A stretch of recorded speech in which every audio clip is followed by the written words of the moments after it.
সিলেটের দৃষ্টিনন্দন মসজিদগুলোর ওপর নির্মিত ধারাবাহিক আলোর মিনার। কালের পরিক্রমায় অনেক কিছুই বদলে যায়, কিন্তু কিছু স্থাপত্য টিকে থাকে ইতিহাসের অমর সাক্ষী হয়ে। সিলেটের বিয়ানীবাজার পৌরসভার কসবা গ্রামে অবস্থিত কসবা কেন্দ্রীয় বড় জামে মসজিদ তেমনি এক আধ্যাত্মিক ও ঐতিহাসিক স্থাপনা। আজ থেকে 184 বছর আগে 1854 সালে নির্মিত হয় এই ঐতিহ্যবাহী মসজিদটি। মসজিদের দেয়ালে চোখ রাখলে দেখা যায় অপরূপ নির্মাণ শৈলী। এখানে নিপুণ হাতে খোদাই করা হয়েছে পবিত্র কাবা শরীফের ছবি, নান্দনিক ফুলের নকশা এবং পবিত্র আরবি ক্যালিগ্রাফি, যা যুগ যুগ ধরে মুসল্লি ও দর্শনার্থীদের মুগ্ধ করে আসছে।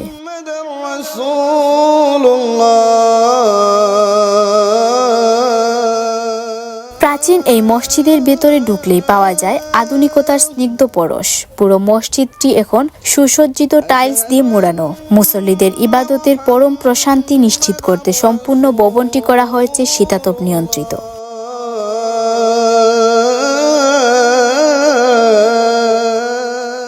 সময়ের সাথে তাল মেলাতে এখানে স্থাপন করা হয়েছে ডিজিটাল ঘড়ি এবং নামাজের ডিজিটাল সময়সূচি। মসজিদের ভেতরে থাকা সুনিপুণ কারুকার্য খচিত মেহরাবটি যেন এই স্থাপত্যের প্রাণ। আধ্যাত্মিকতা ও স্থাপত্যের এক অপরূপ মেলবন্ধন ফুটে উঠেছে এই মেহরাবকে কেন্দ্র করে। প্রতিদিন 5 ওয়াক্ত নামাজ এখানে অত্যন্ত নিষ্ঠার সাথে জামায়াতে আদায় করা হয়। সেই সঙ্গে জুমার নামাজে এখানে সমাগম ঘটে অগণিত ধর্মপ্রাণ মুসল্লিদের। কেবল মূল অবকাঠামোই নয়, মুসল্লিদের পরিচ্ছন্নতা ও পবিত্রতা অর্জনের জন্য এখানে রয়েছে আধুনিক ও অত্যন্ত পরিষ্কার একটি অজুখানা, যেখানে পর্যাপ্ত পানির সুব্যবস্থার পাশাপাশি বজায় রাখা হয় একদম পরিপাটি পরিবেশ। দীর্ঘ 184 বছরের পথ চলায় কসবা কেন্দ্রীয় বড় জামে মসজিদটি বিয়ানীবাজারের মানুষের এক বড় মিলনস্থলে পরিণত হয়েছে।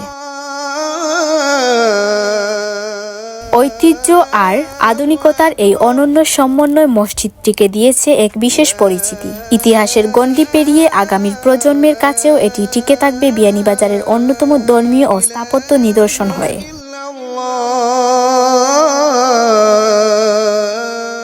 এই ছিল আমাদের আজকের পর্ব। পুরো প্রতিবেদন জুড়ে আপনাদের সঙ্গে ছিলাম আমি সুমাইয়া জাহান ইবা। এরকম প্রতিবেদন পেতে সিলেট 21 ফেসবুক পেজ ও ইউটিউব চ্যানেলের সাথে থাকুন।